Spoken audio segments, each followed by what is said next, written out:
Ah merde, attendez, moi j'y suis pas encore.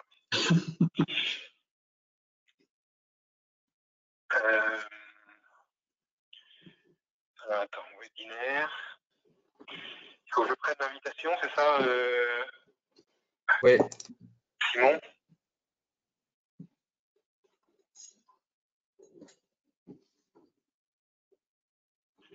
Merde, c'est quoi, comment ça s'appelle?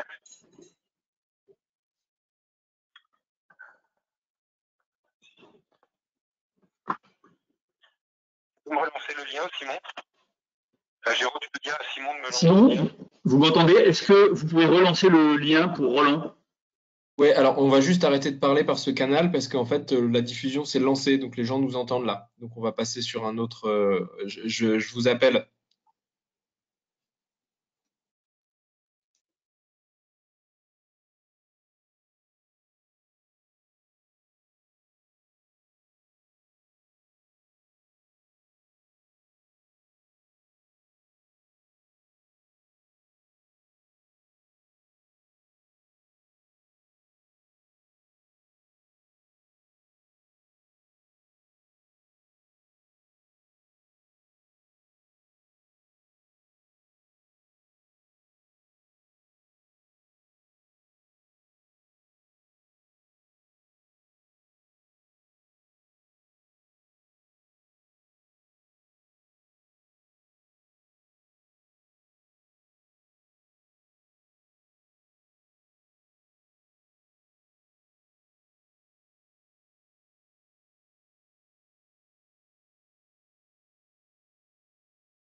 Impeccable.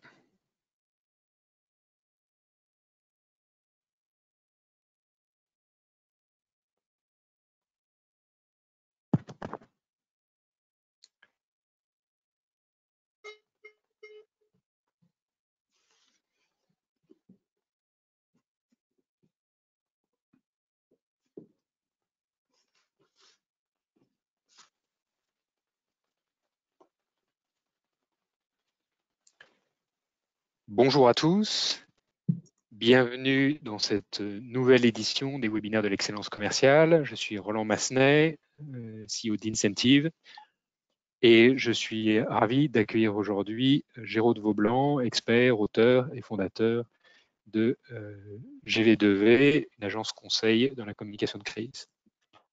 Nous vivons des temps incertains. Les entreprises font face à des enjeux commerciaux, des enjeux psychologiques de leur personnel, des enjeux sociétaux, jamais vus auparavant. Nous sommes au cœur de ce que l'on peut appeler une crise. Comment doit-on agir? Comment doit-on s'adapter? Mais avant tout, comment doit-on communiquer? Voilà quelques-unes des questions auxquelles nous allons essayer d'apporter des réponses concrètes à notre habitude. L'ordre du jour, dans 30 minutes, vous êtes libre, c'est notre mot d'ordre. Tout d'abord, vous êtes formidables, vous êtes aujourd'hui 630 inscrits à notre webinaire. Qui sommes-nous? Alors, qui sommes-nous? Très rapidement, La société Incentive, c'est un éditeur logiciel français qui fabrique une application à destination des managers pour avoir son équipe dans sa poche, qui permet aux managers et aux directions commerciales de mieux aligner les équipes autour des priorités, de faire progresser avec du coaching collaboratif, de la micro-formation et du partage de bonnes pratiques l'ensemble des équipes, et qui permet d'engager toutes les équipes autour de challenges engageants pour redonner du sens au quotidien. Et nous travaillons aujourd'hui dans une vingtaine de pays dans cette langue avec essentiellement des grands comptes. Voilà, aujourd'hui, j'ai le plaisir d'accueillir Géraud Vaublanc. Géraud, vous êtes fondateur de Fracadopour et compagnie, une agence de stratégie de contenu et de communication. Vous êtes également fondateur de GV2V, qui conseille les plus grandes entreprises dans la gestion des crises et la communication dans ces moments particuliers. Vous avez une riche expérience à la fois en agence, mais également au sein de grands groupes, et particulièrement vous avez passé 11 ans à la direction de la communication de Renault, et vous êtes diplômé de Sciences Po et d'HEC. Voilà, je vous remercie infiniment de votre présence. Merci. Vous êtes également l'auteur récent d'Images, Réputation et Influence, comment construire une stratégie pour vos marques, publié aux éditions Duno. Vous êtes également écrivain et romancier.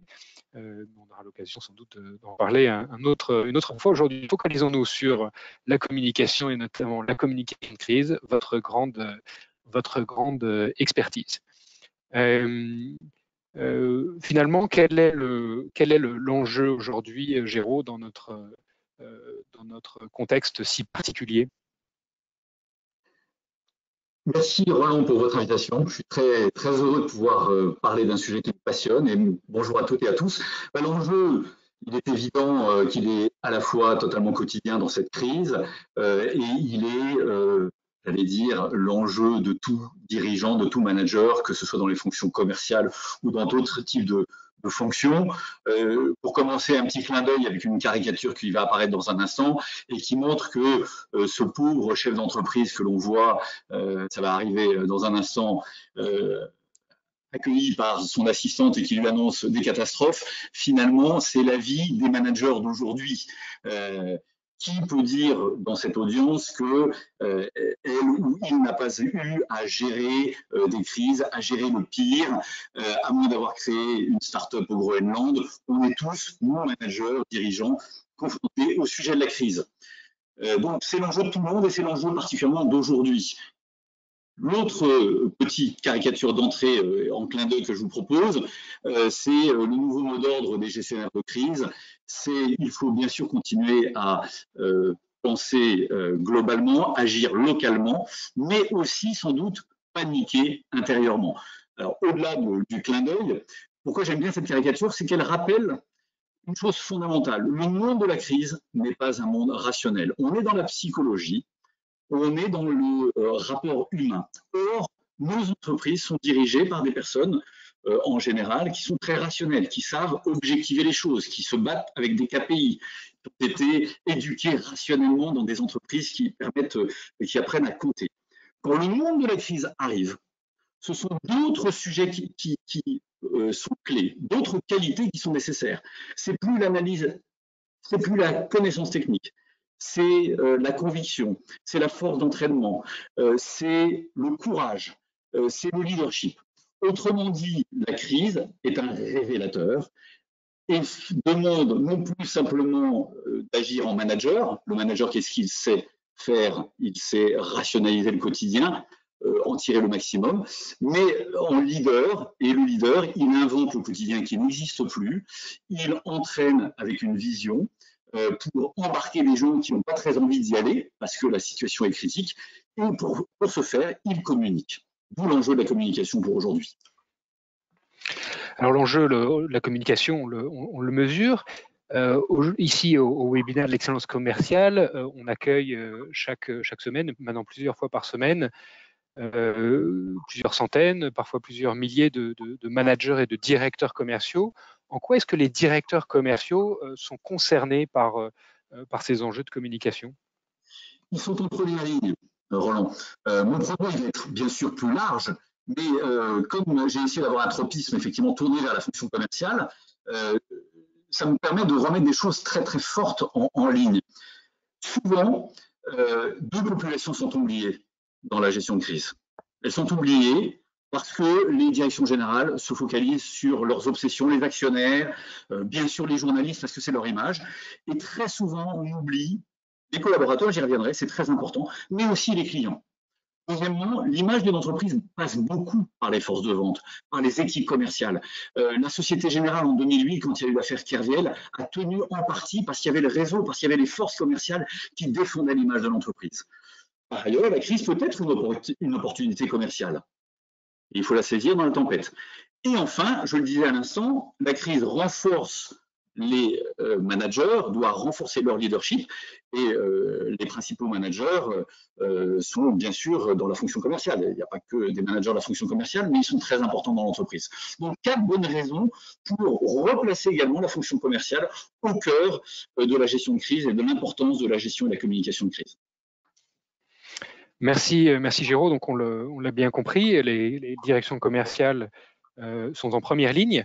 Est-ce que maintenant vous pouvez nous donner quelques directives, quelques conseils pour structurer, parce que en tant que directeur commercial, nous ne sommes pas des spécialistes de la communication de crise.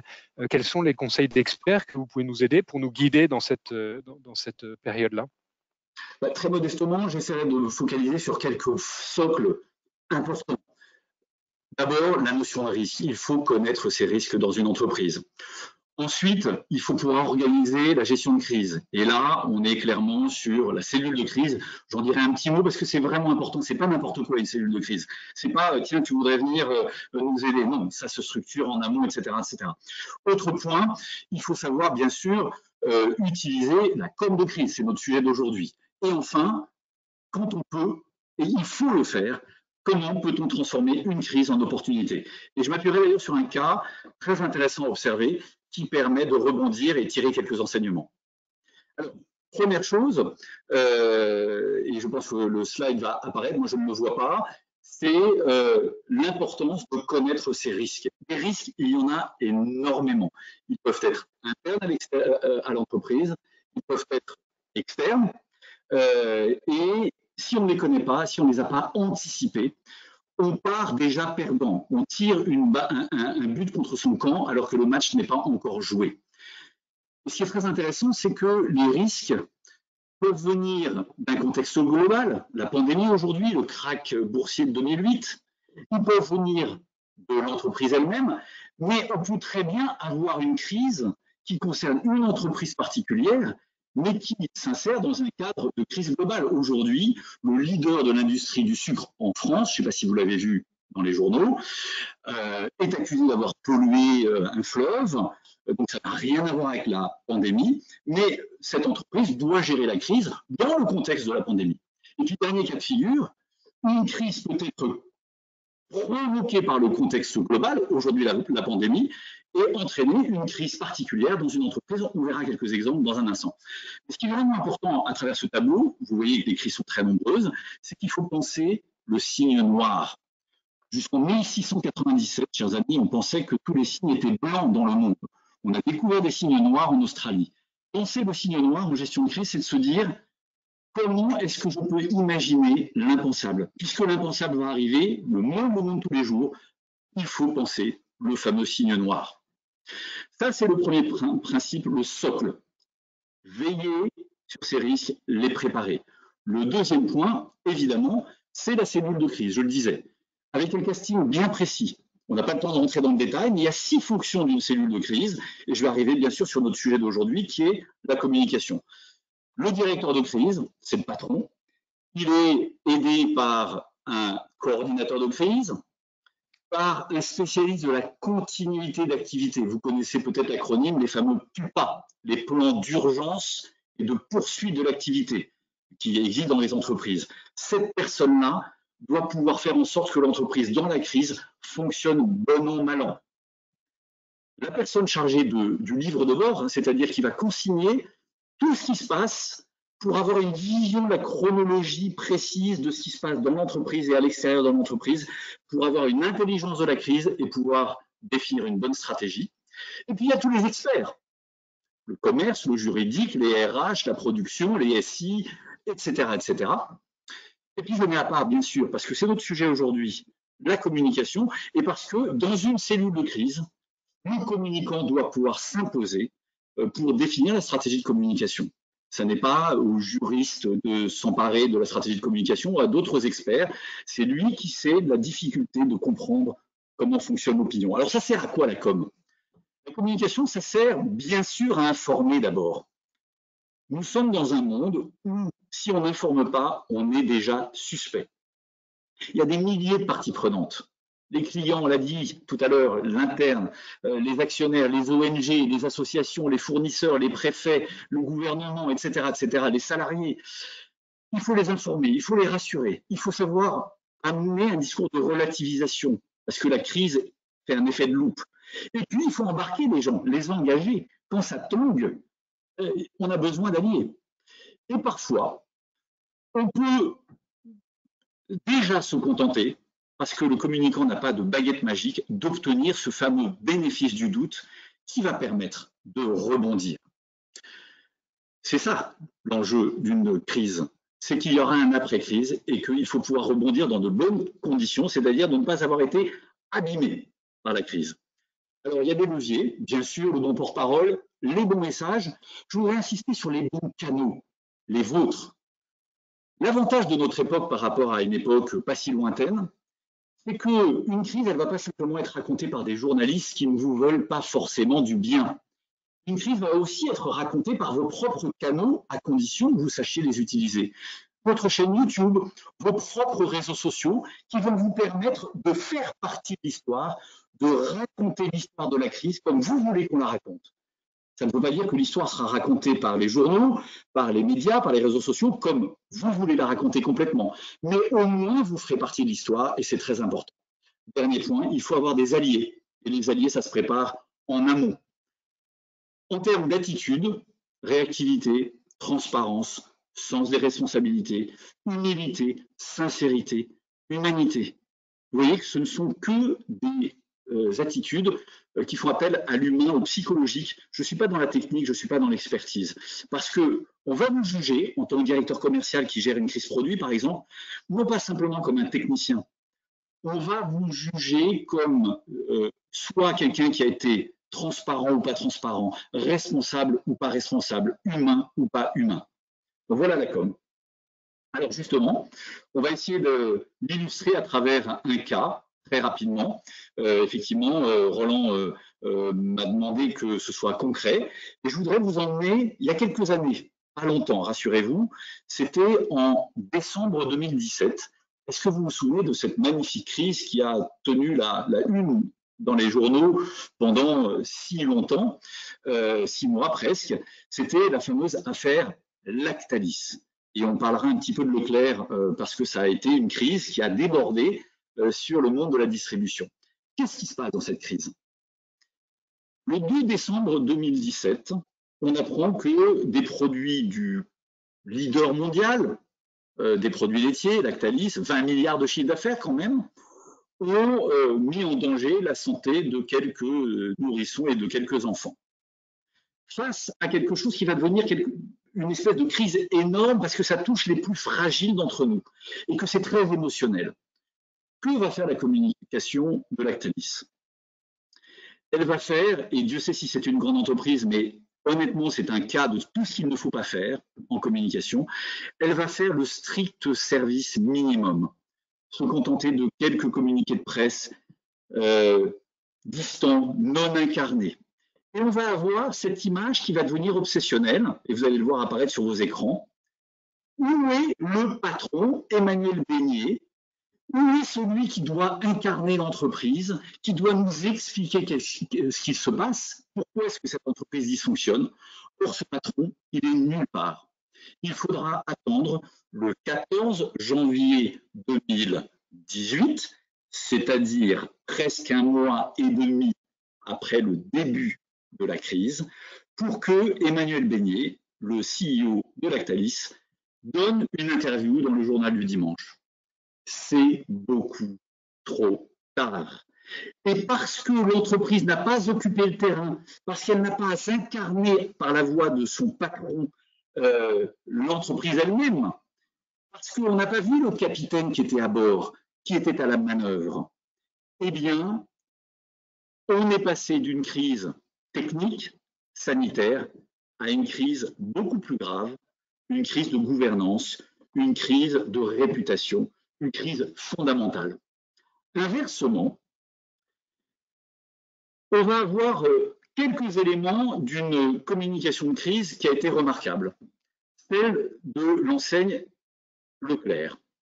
Parce que à partir de début janvier 2018, tous les distributeurs, que ce soit Carrefour, Auchan, Lidl, Intermarché et Leclerc, sont rattrapés par la patrouille, par la crise de Lactalis, parce qu'ils n'ont pas bien géré logistiquement leurs entrepôts et certains produits sont restés dans les rayons. Et donc, ils sont en faute eux-mêmes.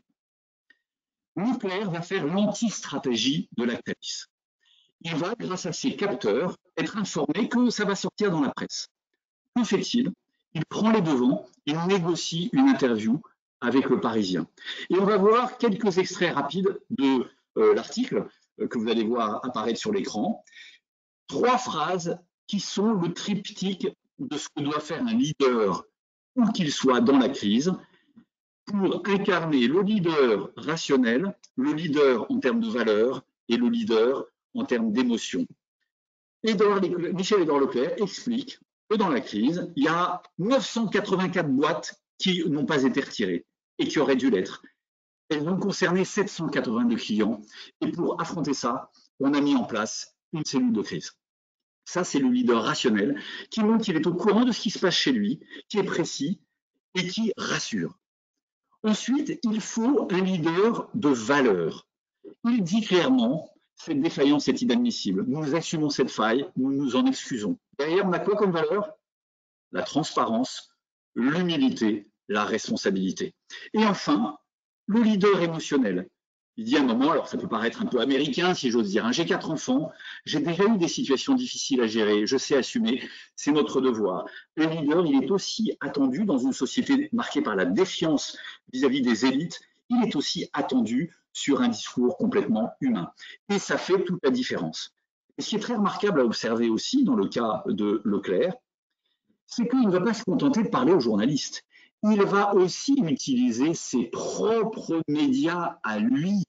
Regardez sur le slide ici comment il utilise son propre blog qui s'appelle Le Page Me Mène, qui est beaucoup suivi par des journalistes, par des leaders d'opinion, par des salariés, par des clients qui s'intéressent à l'entreprise. À travers ce blog, qui est son média à lui, qu'il maîtrise parfaitement en termes de format, en termes d'angle éditorial, il se met en scène. Il explique par le menu comment il organise la gestion de crise. L'entreprise est incarnée par un leader, elle rassure, et ça permet à Michel-Édouard Leclerc d'obtenir ce bénéfice du doute et donc de pouvoir rebondir. Car c'est bien ça, la clé de la gestion de crise, c'est de préparer le rebond et pouvoir faire de la crise, si possible, une opportunité. Parce que y a un acronyme chinois, peut-être que vous le connaissez parce que c'est assez classique dans la littérature de la gestion de crise, qui explique que le mot crise en chinois, qui se dit Weiji, c'est l'agrégation de 2 mots en chinois, Wei qui est le danger et Ji qui est l'opportunité. Si l'on se prépare à la crise dans la douleur, si l'on fait la veille, si on utilise la communication, si on a une cellule de crise, alors on pourra faire de la crise une opportunité. Il y a quelques semaines, Roland nous a emmenés dans un magnifique webinaire qui m'a passionné sur le confinement dans le monde des sous-marins. Vous vous en souvenez peut-être pour certains qui avaient assisté à ce super webinaire. Moi, je voudrais vous faire remonter à la surface avec la Légion étrangère. On n'est plus dans les sous-marins atomiques, on est avec la Légion étrangère. La Légion étrangère a un dicton que j'aime beaucoup qui est très pratique. Préparation facile, combat difficile. Préparation difficile, combat facile.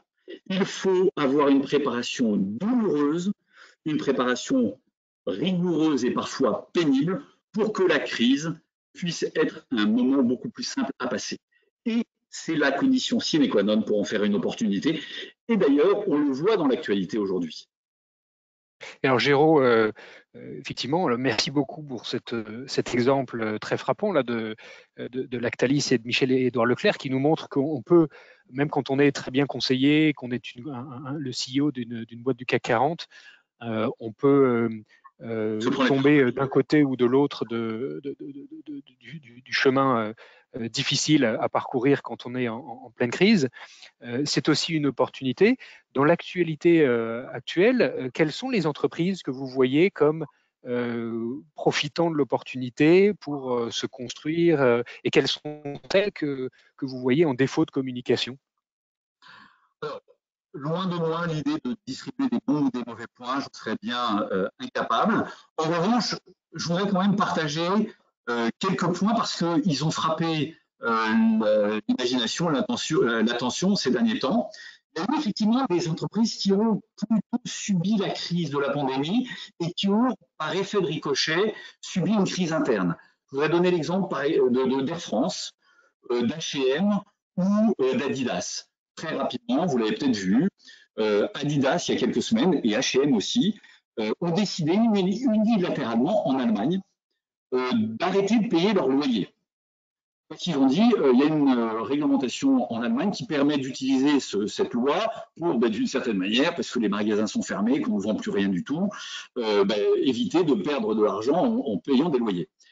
Ça a conduit la ministre de la Justice et l'opinion à se rebeller contre ces entreprises parce qu'elles ont trouvé que c'était extrêmement cynique de leur part, alors que c'est des entreprises qui ont les moyens de passer la crise, et elles ont dû faire machine arrière.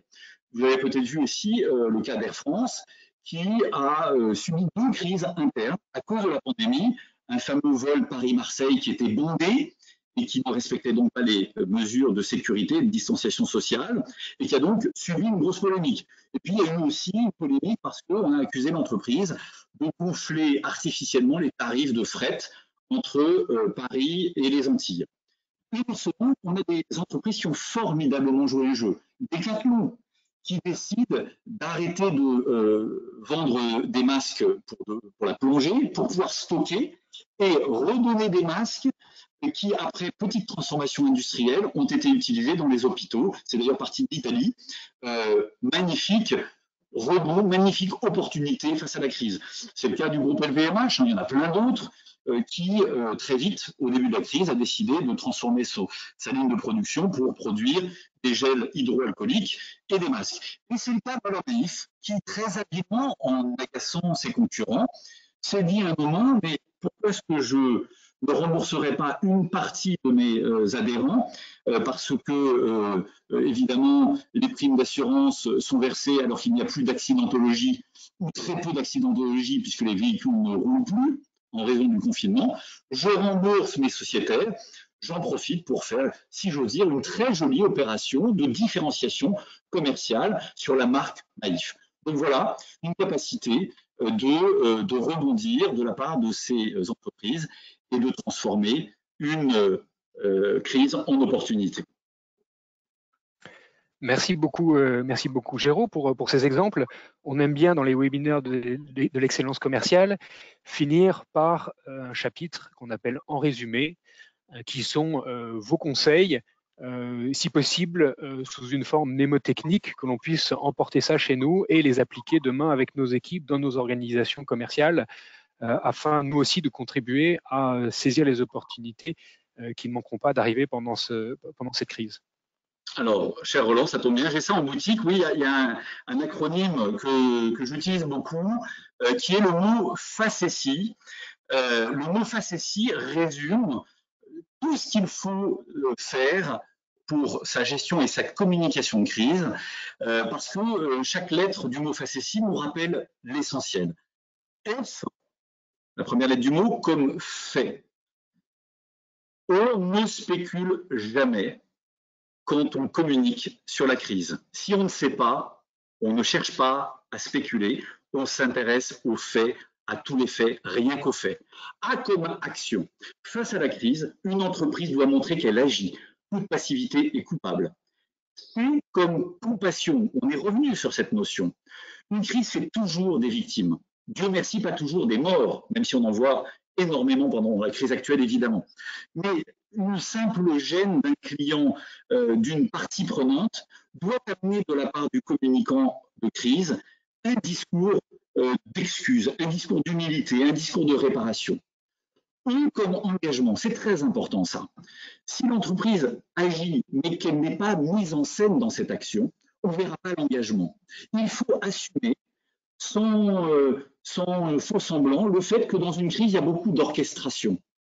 Des leaders d'opinion, des ONG, des associations vont utiliser la tribune de cette crise pour s'exprimer. Il faut que l'entreprise ne soit pas naïve et qu'elle s'engage et qu'elle orchestre sa manière de gérer la crise en montrant son engagement.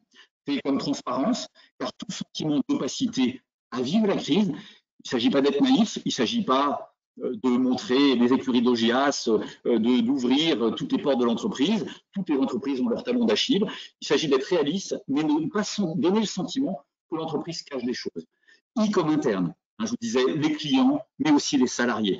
Les salariés sont les premiers alliés de l'entreprise. Il faut d'abord communiquer vers eux. Exemplarité, eux comme exemplarité.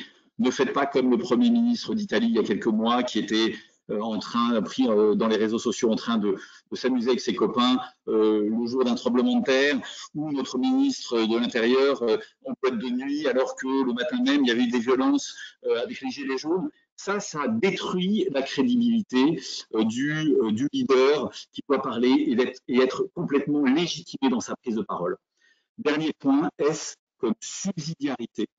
Subsidiarité, le principe qui consiste à dire la crise, quand on peut la gérer au niveau le plus local possible, gérons-la au niveau le plus local possible. C'est là qu'on le gère mieux, en connaissance du tissu local. Si la crise devient plus importante, corporate, à ce moment-là, on monte d'un cran, c'est la région qui va gérer ça, c'est le national ou c'est l'international. Et tant qu'on peut rester à un niveau de local, on applique le principe de subsidiarité. Voilà quelques principes qui permettent, très modestement et en quelques minutes, d'expliquer comment un leader doit communiquer pour finalement appliquer ce que nous disait Sénèque il y a 20 siècles, ça ne nous rajeunit pas. Il nous disait, la vie, ça n'est pas d'attendre que les orages passent, c'est d'apprendre à danser sous la pluie. Apprendre à danser sous la pluie, c'est sur ce mot de la fin que nous terminerons ce webinaire. Un immense merci Géraud. Comme à notre habitude, il est exactement midi. Nous savons que votre temps est précieux. Donc ceux qui veulent retourner à leur conférence call et à leur travail peuvent le faire. Vous emporterez avec vous, je suis sûr, tous les bons enseignements de Géraud de Vaublanc aujourd'hui. Comme d'habitude aussi, on vous a réservé quelques bonus. Alors le premier bonus que je voudrais citer, c'est bien sûr le livre de Géraud de Vaublanc, Image, réputation, influence, comment construire une stratégie pour vos marques. Vous y retrouverez bien sûr beaucoup des conseils que Géraud de Vaublanc vous a donnés aujourd'hui. Vous y retrouverez aussi beaucoup d'autres anecdotes, d'exemples concrets pour construire des marques durables. Géraud, est-ce que vous avez d'autres idées bonus à proposer à nos auditeurs aujourd'hui ? Alors oui, il y en aurait plein, mais il y en a 3 que je voudrais vous proposer. La première, c'est pour ceux qui aiment le cinéma et qui s'intéressent au monde de la crise et de la communication de crise. C'est le film qui a été fait après la catastrophe 2010 de mémoire qui a endeuillé le golfe du Mexique et qui a abîmé l'image de BP, le major pétrolier. Il y a un très beau film, très intelligent, qui a été fait à travers cette catastrophe où on voit les mécanismes du leadership de crise et de la communication de crise. Et il y a un deuxième exemple qui concerne la France, un film plus récent qui a été fait après la fameuse affaire Kerviel que j'ai citée rapidement, une affaire donc qui remonte à janvier 2008, qui a fait tant de bruit. Il y a un très beau film qui s'appelle L'Outsider, qui a été inspiré par cette affaire et de façon là aussi assez précise. Et on voit bien le mécanisme là aussi de la gestion de crise et de la communication de crise. Alors, il y a aussi un bouquin qui a été écrit par l'ancien DIRCOM, Hugues Lebret, de la Société Générale, que je vous conseille. Bon, il est plus métier, mais il est très intéressant. Le dernier clin d'œil et bonus, c'est la série Scandal, que vous connaissez peut-être certaines et certains d'entre vous, qui est vraiment l'immersion, la série culte, qui nous immerge au cœur de la gestion de crise et beaucoup de la communication de crise autour de la présidence américaine. Merci beaucoup, Géraud, pour ces suggestions. On va se précipiter sur Netflix et sur nos ordinateurs ce week-end. Juste avant de poser vos questions, juste avant de poser ces questions, je vous donne rendez-vous la semaine prochaine pour une interview exceptionnelle de Julien Brézin, qui est le CEO de Great Place to Work. On vous transmettra les horaires et la date exacte. Et maintenant, Géraud, si vous avez encore quelques instants à nous consacrer, je serais ravi d'entendre les questions des auditeurs. Vous pouvez les poster directement sur le chat. Roland, juste une question. Vous me les lirez parce que je ne vois pas. Oui. C'est vous qui lirez et les sélectionnerez. Alors, j'ai une première question. Quel est le rôle des collaborateurs, des commerciaux dans une crise telle que nous la vivons aujourd'hui? Le rôle des collaborateurs des équipes commerciales, essentiellement. Oui. On a mis en exergue l'importance de la fonction commerciale parce qu'elle peut être touchée par beaucoup de crises. Le rôle, c'est de soutenir l'entreprise. N'importe quel collaborateur d'une équipe commerciale, c'est un ambassadeur de son entreprise et c'est un ambassadeur de ses produits. Simplement, ce n'est pas un rôle automatique. Si le leader, le directeur commercial, n'engage pas, comme j'ai essayé de le montrer pendant cette petite demi-heure, à travers une communication de transparence, d'engagement, où on donne une vision, où on essaie de relativiser la crise, où on met l'accent sur tout ce qui est fait de bien, les collaborateurs de l'équipe commerciale seront un atout qui ne sera pas utilisé. Ce sera un atout passif et ça pourra même être pire si le leader ne communique pas bien vers eux. Ça pourra même être pire, des premières personnes qui flotteront et qui se retourneront contre l'entreprise, la direction générale. C'est un phénomène extrêmement fréquent, malheureusement. C'est pour ça que la première des priorités pour un manager, par exemple pour un directeur commercial, c'est d'abord d'embarquer ses propres équipes. Parce qu'autrement, ce ne seront pas des ambassadeurs, ce seront au mieux des neutres, au pire des personnes qui deviendront malveillantes vis-à-vis de leur entreprise. Il y a beaucoup de crises qui naissent de collaborateurs qui se dissocient de leur entreprise. Ils peuvent aller baver sur les réseaux sociaux, ils peuvent être pris en flagrant délit par un journaliste, même si l'entreprise a des règles consistant à dire on ne parle pas des journalistes, on remonte à la direction de la communication, 90% des entreprises fonctionnent comme ça. Il arrive qu'un collaborateur soit pris au piège par un journaliste, et à ce moment-là, on comprend que le collaborateur, il ne défend pas son entreprise. Et ça, c'est vraiment le début de la fin. Il faut embarquer. Merci. J'ai une deuxième question.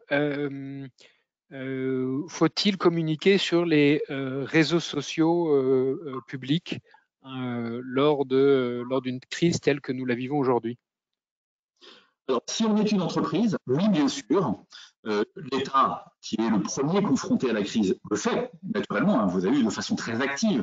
Non seulement il donne un rendez-vous quotidien à la télévision avec le directeur général de la santé, Jérôme Salomon, et puis il communique sur les réseaux sociaux. Quand on est une entreprise, bien entendu, pourquoi?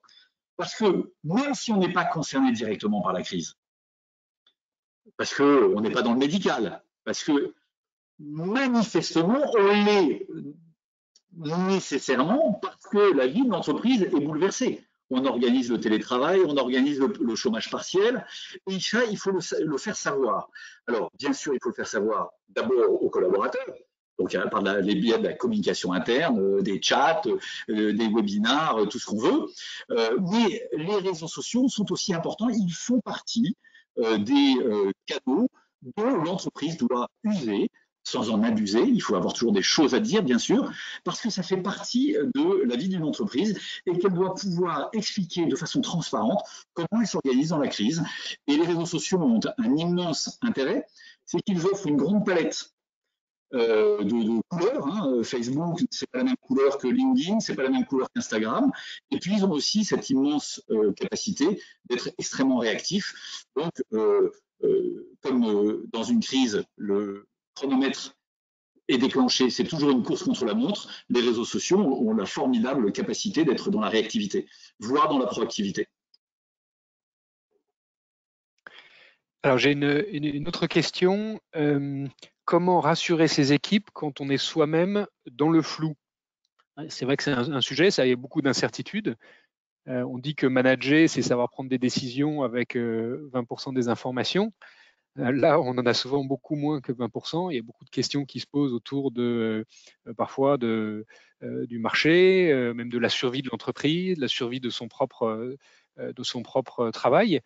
Beaucoup d'équipes en activité partielle aujourd'hui en France.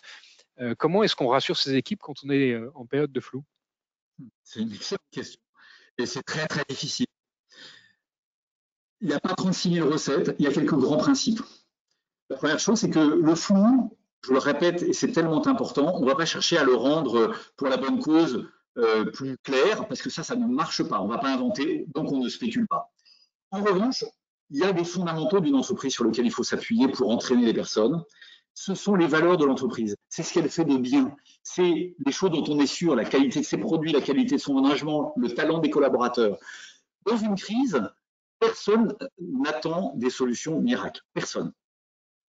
Dans une crise, on attend, et pardon d'être un peu répétitif, on attend juste que la direction générale, que la direction commerciale, si c'est une crise produit, fasse preuve de responsabilité, de transparence, d'humanité, d'empathie, d'agilité, de capacité de ne pas savoir et de l'assumer quand on ne sait pas, parce qu'on est dans le flou, on le dit.